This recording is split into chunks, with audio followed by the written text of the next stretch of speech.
So tonight we have the amazing Karen Newton, who is going to be talking about how to making your money by investing your money.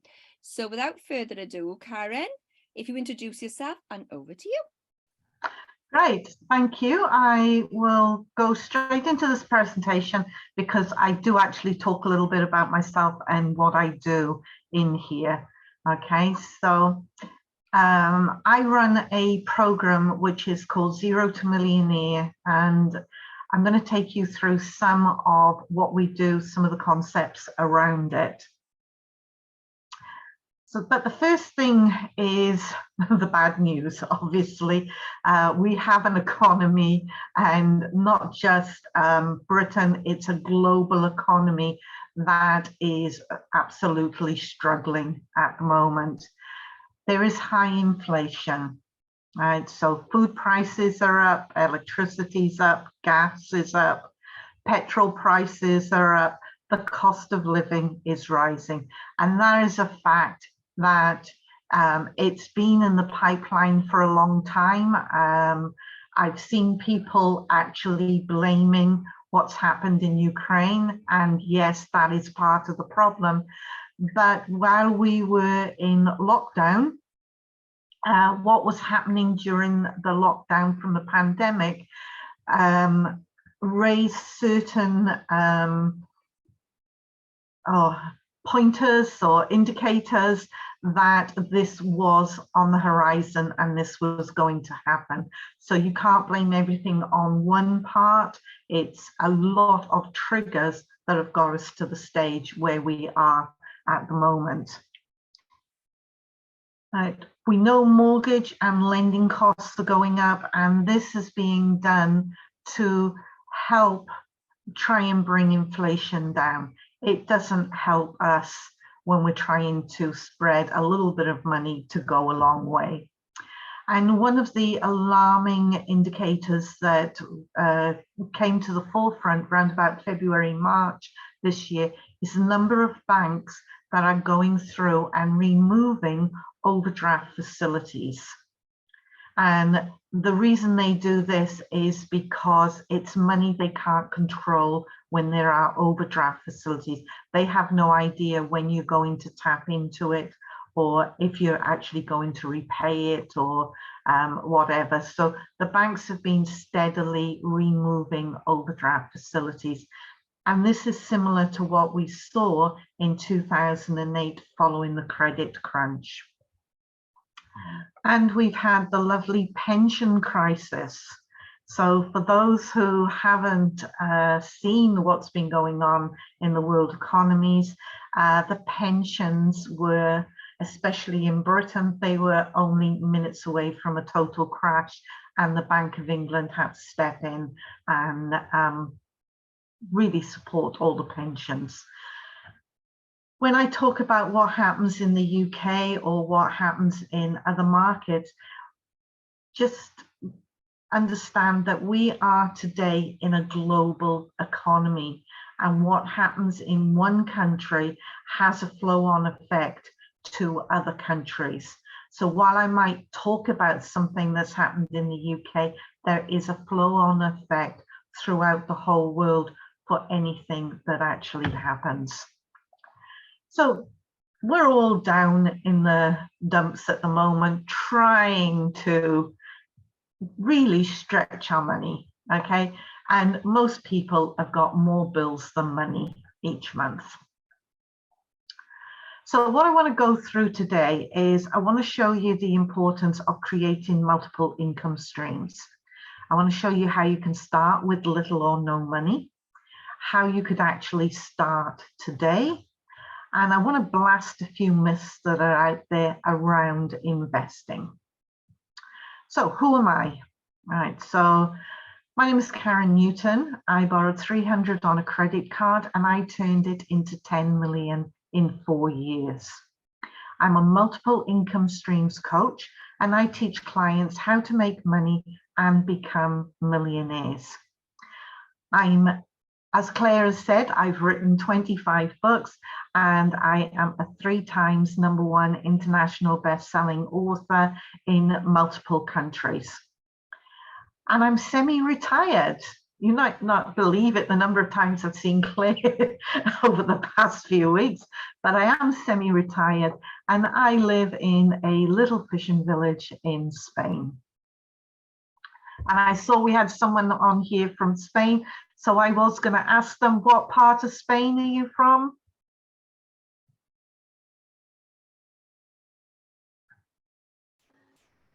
Do you mean me? I used to live in Spain, yeah, for 12 years. Outside, Okay. yeah, outside of Madrid, in a Okay. small village. Yes. Good. It's a beautiful country. It is indeed. Yeah. Lots and lots of mountains, but we have beautiful sunshine and coastal areas, so it's really nice. So I'll tell you a little bit about my story and how I got into investing. Okay, so this is New Zealand, and this building is or was Trust Bank. Now, three things happened on the day that I started, my very first day with the bank. Number one, it was my first day, so I was really excited to be starting in banking. It was the first time for this bank to actually be in this premises, because prior to this, they had been operating from a caravan, and they were known as the Eastern and Central Savings Bank, and they later became Trust Bank. And the third thing that was a first on that day was the very first ATM in the world went in to this building. And it was my job to teach people what an ATM was, how to use it, and to issue the little cards so that people could use the ATM. This was back in 1982, and the bank was the first in the world to have genuine online banking. I could show somebody how to deposit money into the ATM. They could go straight into a teller in the bank and the money was instantly in their bank account. And here we are, how many years later, and most banks still don't operate an instant online system. The system was so advanced that we had people come from all around the world to see this banking system. I absolutely loved banking. And as the bank grew, I went up each of the floors on there, and when I left, I was working up on this floor. Okay, the CEO of the bank was up here. I was up on this floor. So I'd worked my way up through the banking system, and I can tell you, I absolutely loved everything about banking. I loved the mortgages. I loved everything around the lending. I loved the money markets, and yeah, banking was just, I loved it. The thing was, one day I was driving home from work and I was in a car crash. It was a driver came through a stop sign and it triggered a multiple impact accident. And that accident actually left me in a wheelchair. I went into rehabilitation as a result of that car crash. There wasn't a bone in my body that wasn't broken. I had spinal injury, just you name it, I had damaged it. The lucky thing for me was that I was in a racing harness and I had one of those four-way harnesses on that strap you into the car. There was a roll cage in the car and it was the only thing that actually saved my life that day. The government made a decision just a couple of days before the accident that they were not going to pay for rehabilitation. They withdrew it as a service. And so I found myself in rehabilitation, having to pay for it. The bank were absolutely fantastic. but it soon became apparent that I was not able to cope with the levels of stress that was normal in that industry, and I had to give up the job. So I found myself in rehabilitation. I had no job and I had no income, and I had to find a way to make money. Today, my lifestyle is totally different. I live here in Spain in a little fishing village. It's in Mazaron in the Murcia region, Mazaron Bay, and I get fantastic weather. It's brilliant because I'm absolutely riddled with arthritis from the car crash, and the climate suits me perfectly. This is my place in France, and I have a little apartment. I don't know if you can see my cursor, but just here's my little apartment. It looks out over the French Alps with Mont Blanc in the distance. This is my husband and daughter, and I have a lifestyle now that allows me to take off whatever time I want. I describe myself as semi-retired. I will never retire, but I am able to have the freedom to do what I want to do when I want to do it. This is the car that we drive. We have the story behind this is that my husband and I promised ourselves that when we came to our silver wedding anniversary, we were going to go to Monaco and we were going to go in a Ferrari. And we bought that Ferrari for our silver wedding anniversary. And we had our holiday a couple of weeks actually in Monaco.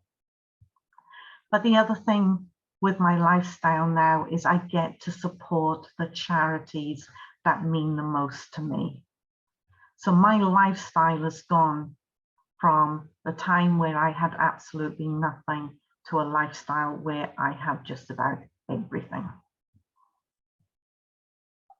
So I want you to imagine for a moment, what would it feel like if you had freedom of time? You could spend more time with family and friends. You had no more stress around paying bills. You're able to go out with your family to a restaurant of choice. You can give the kids treats. And when I talk about treats, I'm not saying the bag of treats that you give them. You know, we've just helped our daughter put an aircon unit in. We've done work in the kitchen. We've,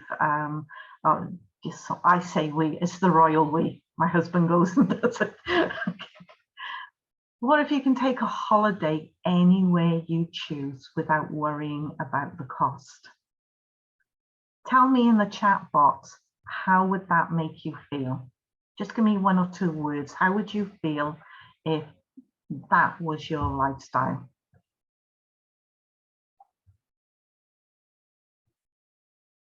It's nice to see some of those words coming in.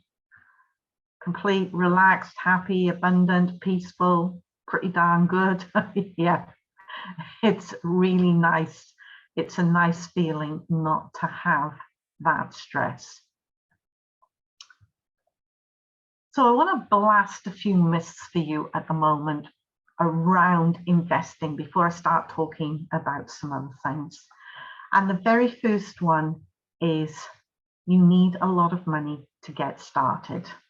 Now, we have several of my clients on here tonight, and they will tell you, right, you do not need money to get started. Right? We can teach you how to actually start. So I want to blast this myth that you need a lot of money to get started. You don't. The second myth I'm going to blast here tonight is you are not an expert. And the number of people who say to me, but I don't know enough about investing to do this. And all I can say is, thank God you are not an expert, because experts tend to complicate things. And investing is very, very simple. The simpler you keep it, the better the results you are going to get. So you don't worry about having this knowledge or not having this knowledge. You keep investing. Very, very simple. And I had a boss when I worked in the bank, and his name, believe it or not, he was the CEO of the bank. His name was Macash, Scottish version of cash. And he always said anything we did around money markets, investing, anything, we had to make sure we kept it simple. We added the stupid on the end as well, but we had to keep it simple, the KISS system. And that is exactly what investing is. The simpler you keep it, the more likely that you will, first of all, do the work that's necessary for it, but you will get really good results. When something is complicated, you just tend to push it to the side and out the window. And the third myth is you don't have enough time. Now, time, you can do this with around 10 minutes a day.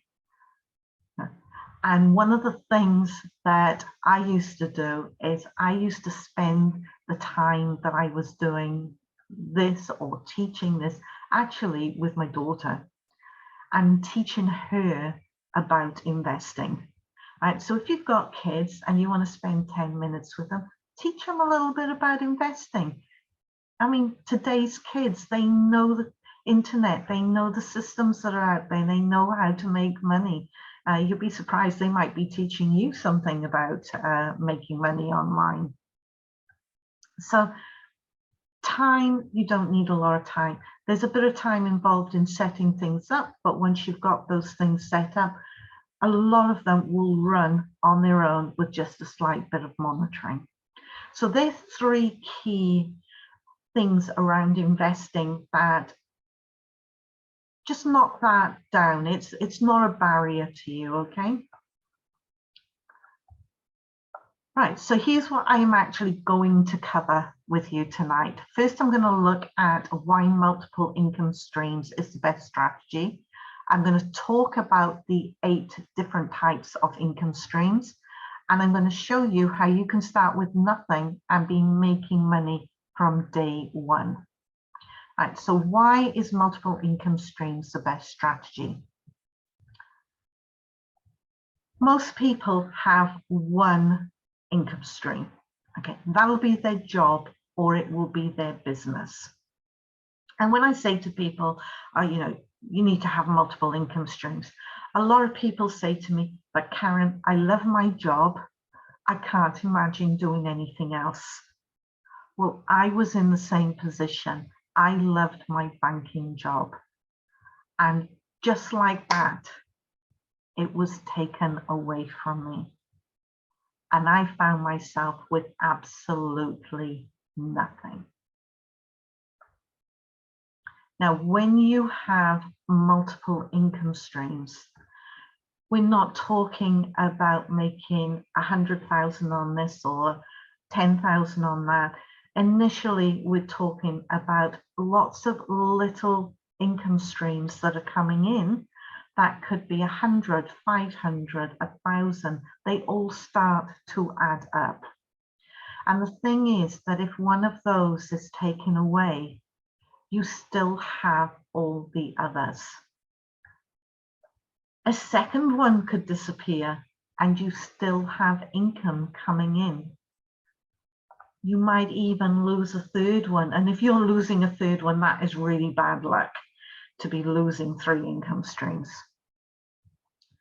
But when you have those additional income streams there, because you have something that is already established, it is easier to ramp that up to be creating a bit more money for you than it is to say, I've got to start something from scratch and I need to learn how to make that money. So the more income streams that you can generate, then the better that will be for you. So I want to talk about a client of mine. Her name is Jane, and all Jane ever wanted to do was be a stay-at-home mum. She's married, she's got kids, and all she ever wanted to do was just be at home, look after her husband, look after her kids. So what Jane did was Jane actually came up with a business idea that meant she had flexible working hours within the business. So she could spend time with her family when they were home, and she could do her business around that and earn income, because her husband didn't generate enough income for her to permanently stay at home. The biggest problem for Jane was that she suffered with severe depression.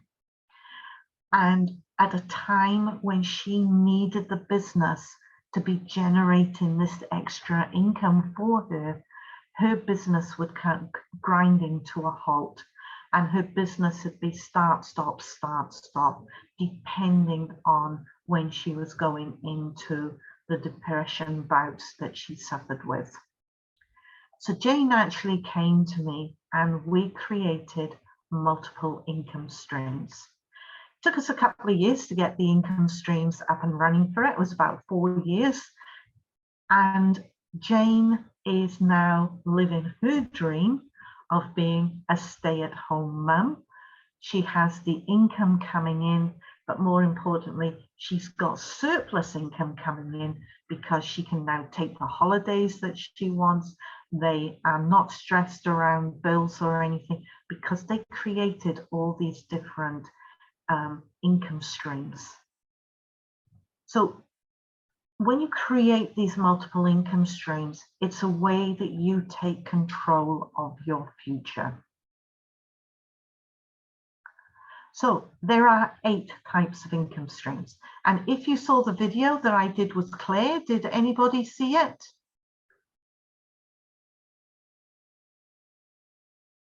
Have we got any yeses? And in the chat box, anybody see the video I did with Claire? I am so disappointed in you all.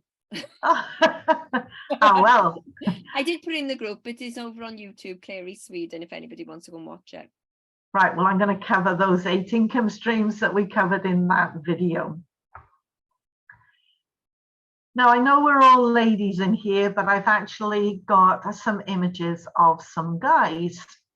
Now, there is a very good reason for this. And the reason is that when you look at the wealthiest people in the world, I'm talking the billionaires out there, there are only a couple of women. And those women, I say a couple, there's probably about 6 or 7 women, right? Those women have either inherited their wealth or they've divorced their husbands and got a divorce settlement. And that has made them billionaires. So I can't come up with a woman. I know there's a couple who are a bit lower down in the billionaire rankings, but to talk about the wealthiest people in the world, I couldn't actually come up with any women. So here's a challenge for you. Are you going to be the woman that I can put on my presentation because you're up there as next billionaires? These guys have multiple things in common. I'm going to pick 3. Number 1, they're all in the space race. Okay, so they're all involved with space. And if you don't know who they are, this gentleman is Jeff Bezos, who is the founder of Amazon and Blue Horizon. Then you've got Elon Musk, who is now described as the chief twit since taking over Twitter. And then we have Richard Branson. Okay, so they are all in the space race. They are all billionaires. And when you look at the income streams, they have at least 7, and 2 of them have 8 of these income streams. Okay, so the 8 that I'm going to go through with you tonight, these guys use. So if they use it and they're the richest people in the world, then that is something to say and to take note of that will help you build your wealth in the future. So when I ask the question, and I'm going to ask you shortly, how many income streams do you have? I want you to pay particular attention to the ones that I am mentioning, because quite often when I ask this question of people, they come up and they say to me, Karen, I've got 10, or someone says, I've got 15. The truth is that normally they only have 1 or 2 because they're all in the same sector. And the aim of building these different income streams is that we're building them at different levels in different areas. Right, so we're going to talk tonight about creating these multiple income streams. So the very first one is earned income. Now, earned income is what you get when you're in a job, right? So you are trading time for money and you have earned income. But when you're an investor, earned income is that you become an employee of your own company.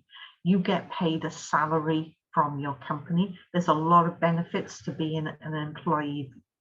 So earned income as an investor means that you have a company that is paying you a salary. Profit income. Many people are self-employed, right? And that's what profit income is. It means that you have a business, you have expenses within that business, you have taxes within that business, you have lots of things that you have to pay. If there is anything left over at the end, then that is your profit and it's your money to use. So that's being self-employed. Dividend income.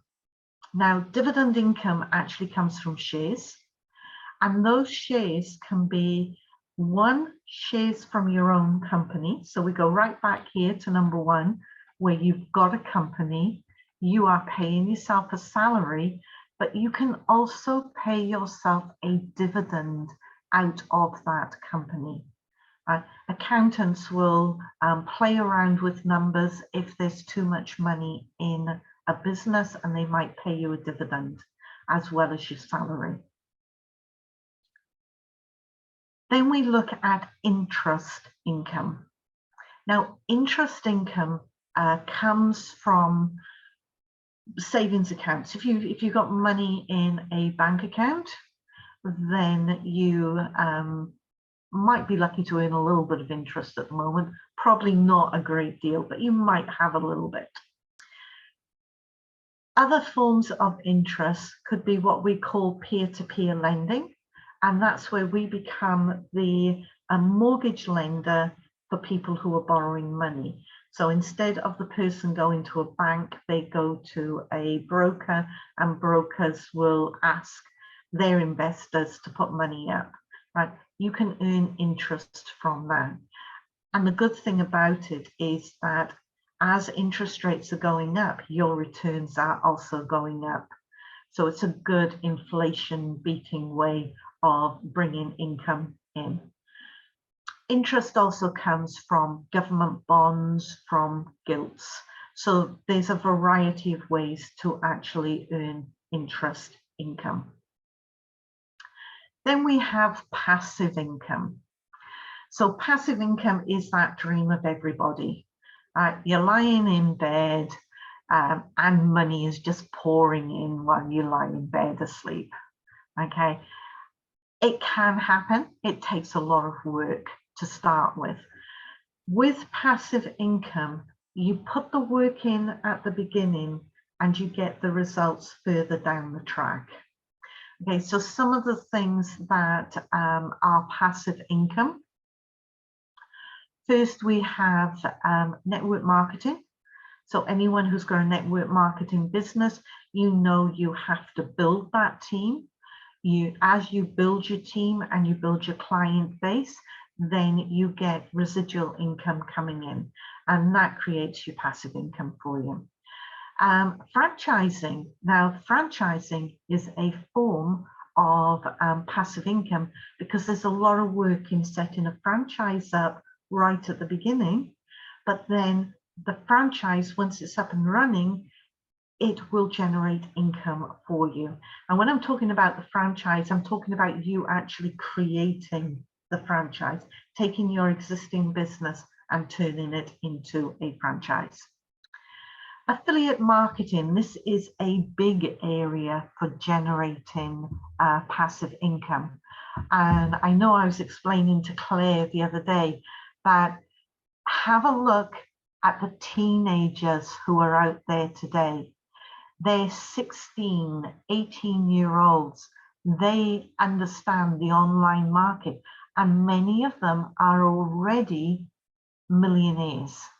By the time they get to 25, they are multi-millionaires. They're well on track to becoming billionaires because they've learned that trick of building lots of different income streams, and they know how to tap into the online markets and get the clients and generate those sales.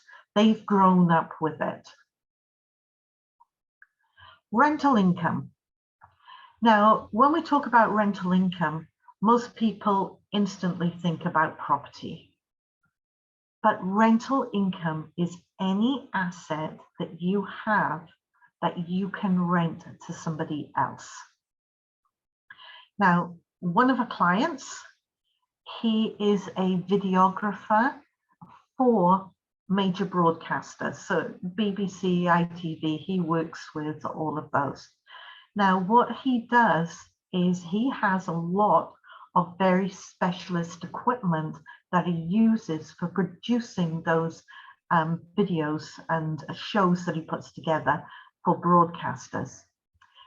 He has a platform that anyone who is a videographer, anyone who's in the filming industry can rent their gear on there, so that when, as you know, when you make movies, people go to different locations to film.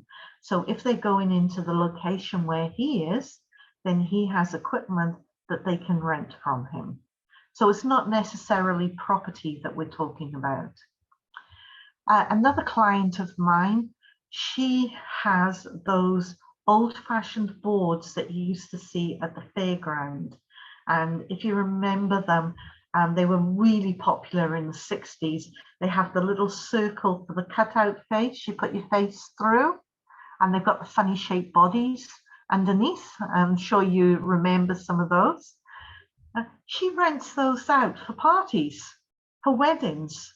Okay, so it's another source of rental income for her from something that is an asset to her.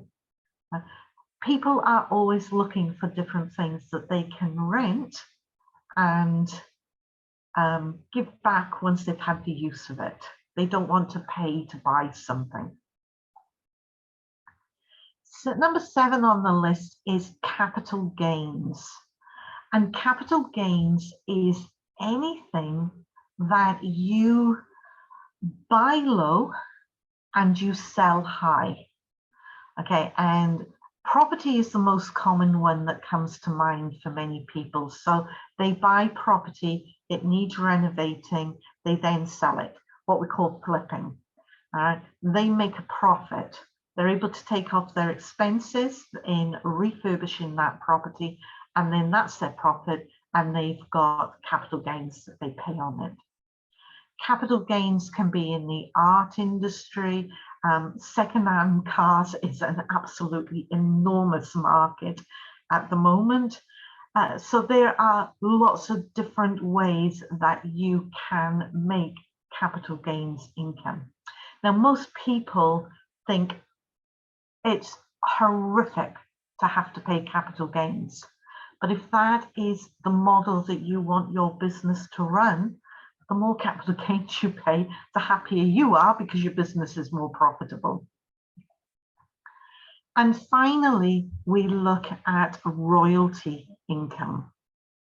Now, royalty income is, as Claire mentioned, I write books. I get a regular income coming in from my books. It's a copyright that you create. Anything that you can copyright, you receive a royalty from it. Books, photographs, graphics, film, music. There's a whole range of things that come under royalty that you can copyright. So when you look at those 8 income streams, who wants to be ready to tell me how many income streams do you actually have? Just put it in the chat box for me. Well done, Claire. 5, fantastic. 3, brilliant. Another 5, fantastic. 3, great. It's good to see that you are generating extra income streams. Deb's come up with 4. So that's really good. All right, so what we really want to do is expand this so that you have all 8. Because what happens in the markets is that some go up in value and some go down depending on what the markets are doing. So the more that you can have, the more they will actually balance out, and they'll become more profitable for you when some of them are becoming less profitable.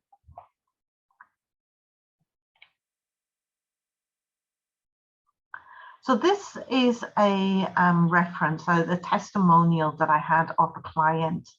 Now, this client was in property, and all he had ever done since the 1970s is he had built a property portfolio.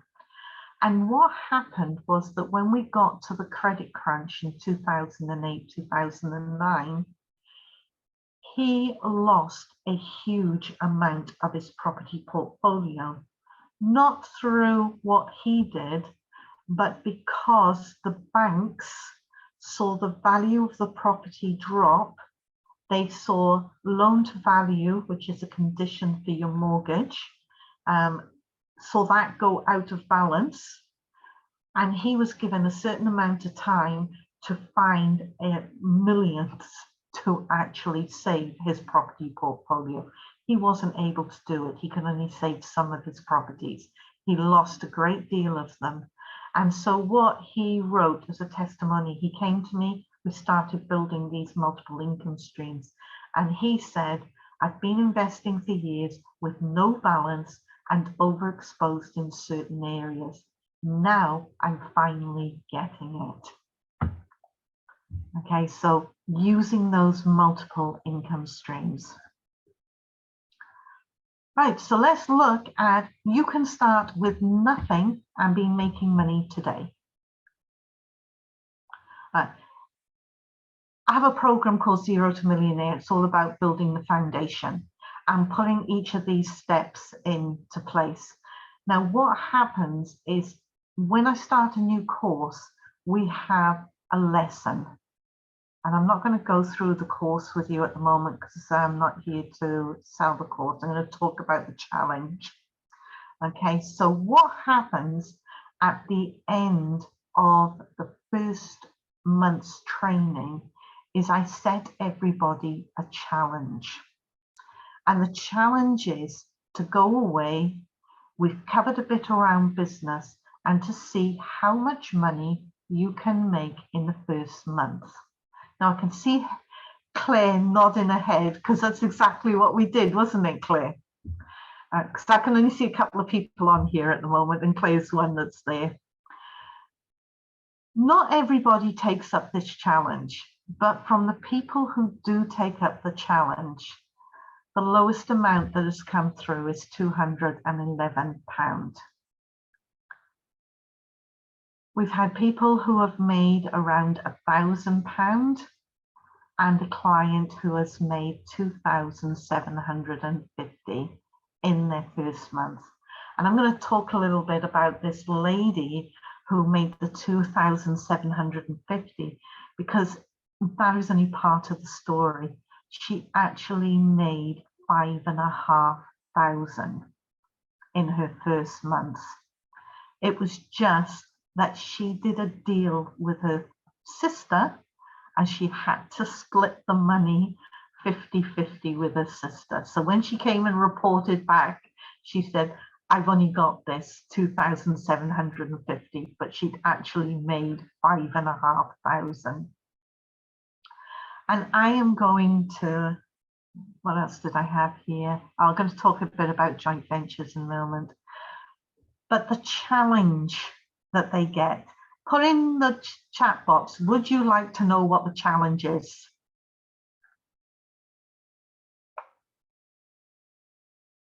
I gotta open the chat box. Yes, yes, yes, I can see there's lots of yes, please, yes. Have a look around your home at things that you have not used for the past 6 months. And you do not think that you are going to use it again, or in the next 6 months or next couple of years. And then put it up for sale on eBay or Etsy or one of the online platforms where you can sell the items. That is what these people are doing to raise this kind of money each month. Some of my clients have been doing this for 18 months, going around their home, and they are making these sums of money that allows them to go on and do investing. And it allows them to start building those other income streams. Now, I will put a word of caution here. I know we haven't got any young people here, but when I taught my daughter this, suddenly all sorts of things started disappearing from the home. So make sure it's yours to actually put up on eBay, okay?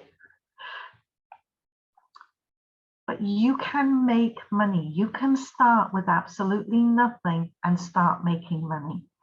The lady who made the £5,500, she sold wool on Etsy.